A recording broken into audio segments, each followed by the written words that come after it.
Hi yo welcome to my cooking video. ഇന്നത്തെ വീഡിയോയിൽ നമുക്ക് വളരെ ന്യൂട്രീഷ്യസ് ആയിട്ടുള്ളത് വളരെ ഈസി ആയിട്ടുള്ളതായ ഒരു ബ്രേക്ക്ഫാസ്റ്റ് ചെയ്യാം. ബ്രേക്ക്ഫാസ്റ്റ് എന്ന് പറയാമെങ്കിലും അത് വേണമെന്നുണ്ടെങ്കിൽ നമുക്കൊരു ഡിന്നറായിട്ടും ഒക്കെ ഉപയോഗിക്കാം.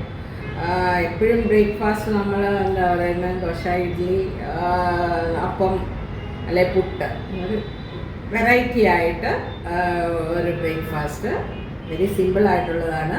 അതായത് മിൻറ്റ് ദോശ അല്ലെങ്കിൽ പുതിന ദോശ, അത് ചെയ്യുന്നത് എങ്ങനെയാണെന്ന് കാണിക്കാം. ഫസ്റ്റിൽ നമുക്ക് ഒരു മിൻറ്റിൻ്റെ അല്ലെങ്കിൽ പുതിനയുടെ ഒരു പേസ്റ്റ് തയ്യാറാക്കാം. അതിനായിട്ട് ഞാനിവിടെ ഒരു ഹാൻഡ്ഫുൾ പുതിന ലീഫ് നേരത്തെ വാഷ് ചെയ്തിട്ട് സെപ്പറേറ്റ് ചെയ്തെടുത്തതാണ്. ഇത് ഏകദേശം ഒരു 3/4 കപ്പ് കാണും.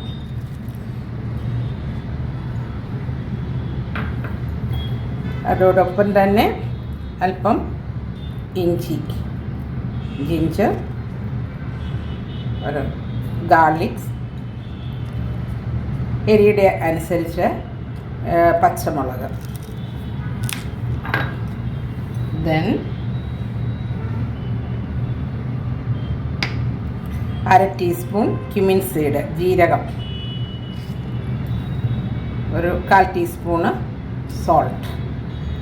എന്നിട്ട് ആവശ്യത്തിന് ഉള്ളതായ വെള്ളമൊഴിച്ച് നല്ല ഒരു സ്മൂത്തായിട്ടുള്ള ഒരു പേസ്റ്റ് ആദ്യം നമുക്ക് തയ്യാറാക്കാം.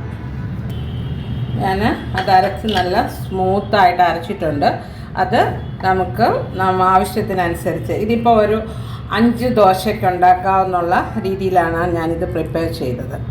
ഇത് നമ്മൾ ഇതിനകത്തോട്ട് ഈ കൂട്ട് ഒഴിക്കുക. എന്നിട്ട് ഇത് നല്ലതായിട്ട് മിക്സ് ചെയ്ത് എടുക്കുക. നന്നായിട്ട് മിക്സ് ചെയ്തു. ഇനി നമുക്ക് തവ വെച്ചിട്ട് ആസ് യൂഷ്വൽ ചെയ്യുന്ന പോലെ ദോശ നമുക്ക് ചുട്ടെടുക്കാം. ആദ്യം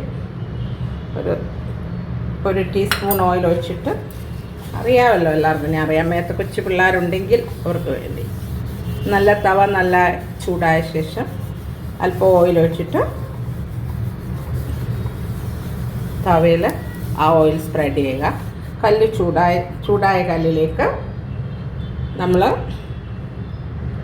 ഈ ദോശ മാവ്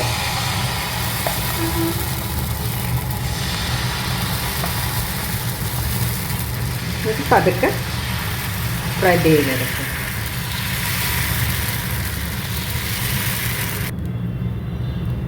ഇനി ഇതിൻ്റെ സൈഡിൽ ഒന്നിൽ ഗീ ഉണ്ടെങ്കിൽ ഗീ യൂസ് ചെയ്യുക. അതല്ല എങ്കിൽ നല്ലെണ്ണ യൂസ് ചെയ്യുക. പിന്നെ അതല്ല മറ്റ് സാധാരണ റിഫൈൻഡ് ഓയിൽ എന്തെങ്കിലും ആണെങ്കിൽ അതായാലും മതി. ഇനി നമുക്കിത് ഫ്ലിപ്പ് ചെയ്തിടാം. നമ്മൾ പുതിന ഒരു മിൻറ്റ് ദോശ റെഡി ആയിട്ടുണ്ട്. നമുക്ക് സമ്മന്തിയുമായിട്ട് എന്ത് ചട്നി, ടൊമാറ്റോ ചട്നി അല്ലെങ്കിൽ സമ്മന്തി, തേങ്ങ ചട്നി, അല്ലെങ്കിൽ പൊട്ടുകടല ചട്നി, എന്ത് വേണ്ടിയും കൂടെ. ഇതൊരു നല്ല ഒരു ഹെൽത്തി ബ്രേക്ക്ഫാസ്റ്റാണ്. അപ്പോൾ നിങ്ങൾ ഇത് ട്രൈ ഔട്ട് ചെയ്യുക. നമ്മൾക്ക് എന്നിട്ട് ഫീഡ്ബാക്ക് തരിക. Thank you.